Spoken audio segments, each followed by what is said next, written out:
آداب دوستوں، میں ہوں وقاص عزیز۔ آج کے بہت ہی اہم اور ایک ایسے انفارمیشن سے لبریز ولاگ کے ساتھ حاضر ہوا ہوں جس نے میرے ہاتھ پاؤں بھی پھلا دیے ہیں۔ جوشوا ٹاؤن، ہمارے کرسچین بہن بھائی، ہم ہمیشہ یہ سنتے آئے ہیں کہ پاکستان میں مائنورٹیز کے ساتھ اچھا سلوک روا نہیں رکھا جاتا۔ آئے روز بے شمار کیسز بھی رپورٹ ہوتے ہیں، لیکن آج میں جس شخصیت کی بات کر رہا ہوں، عظیم شخصیت کی، جس نوسرباز کی، جس فراڈیے کی، جس حرام خور کی، جس ایک مکروہ چہرے کی، اس نے مذہب کا لبادہ پہنا ہوا ہے اور وہ ہمارے کرسچین بہن بھائیوں کو ایسے لوٹ رہا ہے کہ جیسے کوئی ڈاکو بھی ڈاکو کو نہیں لوٹتا۔ کوئی ڈاکو بھی کسی علاقے میں جو ہے وہ اگر ڈاکہ کسی گھر میں مارنے جاتا ہے تو وہاں پہ شاید وہ پینے کے پانی کا جو گلاس ہے وہ بھی چھوڑ دیتا ہے، لیکن یہ جو فادر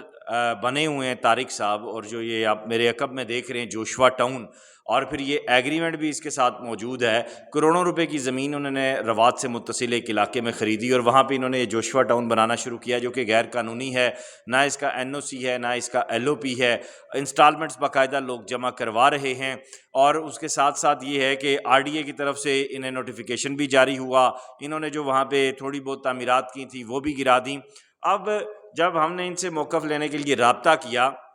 انہوں نے مجھے راولپنڈی رحمان آباد میں لاسانیہ ریسٹورنٹ پہ بلایا۔ وہاں پہ بلانے کے بعد انہوں نے خداوند یسوع مسیح کی، اللہ کی، رسول کی، کہ وقاص صاحب آپ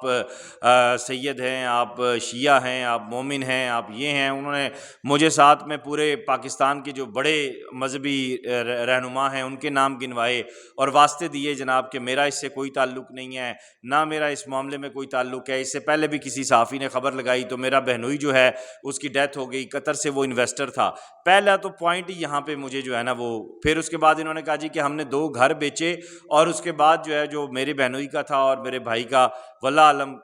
تو اس کے بعد ہم نے یہ زمین خریدی۔ تو میں حیران رہ گیا کہ اگر تو 2 گھر بیچنے کے بعد 50 لاکھ یا 70 لاکھ کی وجہ سے سوسائٹیز بننا شروع ہو جائیں تو پھر تو مطلب ہر بندہ اپنے 2 گھر بیچے اور آئے روز نئی سوسائٹی بننا شروع ہو جائے۔ پہلا جھوٹ تو یہیں پہ تھا۔ پھر جب ان سے انویسٹمنٹ کا پوچھا گیا تو انہوں نے بات گول کر دی۔ پھر میں نے یہ کہا جی کہ آپ کی انسٹالمنٹس، تو انہوں نے مجھے 4-5 جھوٹے سے وہ بیان حلفی دکھائے جس میں لوگوں کو واپس کر رہے ہیں، جی لوگ ہم سے پیسے لینے آ رہے ہیں، ہم انہیں واپس کر رہے ہیں۔ پھر انہوں نے یہ آپ بیان حلفی دیکھ رہے ہیں جس میں انہوں نے کہا کہ یہ جگہ کسی مسلمان کو یا کسی دوسرے مذہب کے شخص کو فروخت نہیں ہو سکتی، یہاں سے پھر مذہبی رواداری بھی ختم ہو جاتی ہے، مذہبی ہم آہنگی بھی ختم ہو جاتی ہے۔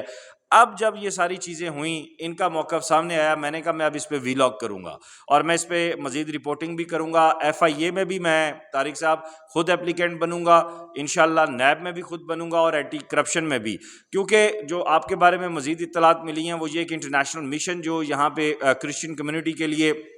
فنڈز بھیجتے ہیں، ان میں بھی بڑے پیمانے میں خرد برد میں مبینہ طور پر آپ انوالو ہیں۔ میں مائنورٹیز کمیشن پاکستان سے یہ اپیل کروں گا کہ یہ طارق صاحب کو جو ہے فوراً اریسٹ کروایا جائے۔ اس کے ساتھ ساتھ میں CM پنجاب محترمہ مریم نواز صاحبہ سے گزارش کروں گا کہ پلیز جو ہے یہ جو اس طرح مذہب کی آڑ لے کر معصوم لوگوں کو لوٹنے والے بھیڑیے ہیں، ان کو فوراً اریسٹ کر کے بے نقاب کیا جائے۔ اس کے ساتھ ساتھ میں صوبائی وزیر برائے اقلیتی امور ان سے گزارش کروں گا کہ فوراً سے پہلے جو ہے ان کی رکنیت بھی چرچ کی معطل کی جائے، ان کی جو ڈاکٹریٹ کی ڈگری ہے اس کو بھی معطل کیا جائے، کیونکہ ایک فراڈیا، ایک نصرباز مذہب کے لبادے میں کیسے لوگوں کو لوٹ رہا ہے۔ اور وہ کہہ رہا ہے جی کہ جناب ایک صحافی نے خبر لگائی اور پھر اس کے بعد ایک سینئر صحافی نے ان سے موقف لینے کے لیے رابطہ کیا، میرے ساتھ تھے وہ، ان کو فون کر کے دھمکیاں دے رہا ہے کہ جناب میں نے آپ کی ویڈیوز بنا لی ہیں، مجھے کہا جی کہ آپ کی ساری کالز ریکارڈ کر لی ہیں۔ تو یہ حقائق ہے، میں آپ کے سامنے لا رہا ہوں، اور اس میں جو ہے ہزاروں کی تعداد میں یہ فائل سیل کر چکے ہیں، اور اس میں انہوں نے کچھ ادارے کے لوگوں کو بھی ساتھ انوالو کیا۔ پھر RDA سے جب میں نے معلومات لی تو پتہ چلا کہ ابھی مسلسل انسٹالمنٹس آ رہی ہیں اور ابھی یہ مسلسل سیل کر رہے ہیں، اور پھر جہاں پہ یہ پادری ہیں اس ایریے میں بھی پتہ چلا کہ ان کی کمپین مسلسل زور و شور سے جاری ہے، اور اب یہ کھلے عام جو ایک دفتری معاملات ہوتے ہیں، اخبار اشتہار ہوتا ہے، اسے ہٹ کے 1 to 1 ڈور ٹو ڈور لوگوں کو ترغیب دے رہے ہیں۔ اچھی بات ہے، آپ نے اپنے جو کمیونٹی کے لوگ ہیں ان کے لیے سوچا، لیکن اچھا نہیں سوچا، لوٹنے کا سوچا۔ لٹیرے آپ بنے، آپ دوسروں کو برا بھلا کہتے ہیں، اور یہ آپ کا کریکٹر ہے، یہ آپ کا کردار ہے۔ آپ بلیک میلر ہیں اتنے بڑے لیول پہ، آپ اتنے بڑے لیول پہ لوگوں کو جو ہے وہ دھوکہ دے رہے ہیں۔ ہمارے وہ غریب مسیح بہن بھائی جو بیچارے اپنے بچوں کی روٹی کے لیے، ان کی زندگی کے لیے، ان کی تعلیم و تربیت کے لیے دن رات مشقت کرتے ہیں، وہ اپنا پیٹ کاٹ کر انہوں نے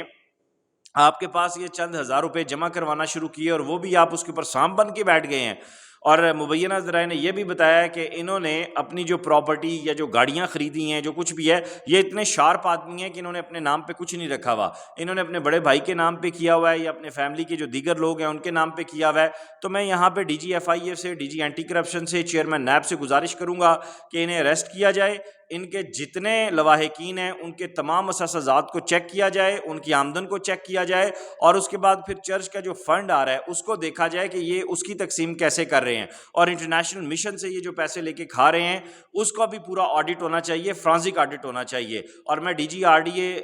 میڈم سے گزارش کروں گا کہ فوراً اس شخص کے خلاف ایف آئی آر دیں، اور جو لوٹا ہوا پیسہ ہے ان غریب بہن بھائیوں کا وہ انہیں واپس لوٹائیں۔ اس ویڈیو لنک کو زیادہ سے زیادہ شیئر کیجئے گا۔ اقرار الحسن نے ایک پیر کو بے نقاب کیا تھا گزشتہ دنوں، چھف سرکار، اور یہ اب میں یہ کرسچنز کی اف سرکار جو ہے انہیں آپ کے سامنے بے نقاب کر رہا ہوں، اور اس میں کسی قسم کا یہ تعصب نہیں ہے۔ مجھے دکھ ہوا، متاثرین میرے پاس آئے، میرے مسیحی بہن بھائی، ان کے انٹرویوز بھی میں آئندہ آنے والے دنوں میں چلاؤں گا، تمام موقف سامنے آئے گا، D G R D A کا موقف سامنے آئے گا، اور اس کے ساتھ ساتھ میں انہی جو متاثرین ہیں انہی کا اپلیکیشن کے ذریعے انہیں اپلیکینٹ بنا کے ایف آئی اے اور نیب میں بھی فائل کروا رہا ہوں، تاکہ یہ جو زمین کے نام پہ اور مذہب کے نام پہ بلیک میلنگ چل رہی ہے، اور پھر اگر کوئی ان سے موقف لینے کے لیے رابطہ کرتا ہے، یہ اس کو تھریٹ کرتے ہیں، تو ان بلیک میلرز سے سوسائٹی کی جان چھڑوائی جائے۔ اپنا خیال رکھیے گا، اس ویڈیو لنک کو زیادہ سے زیادہ شیئر کیجیے گا۔ خدا حافظ۔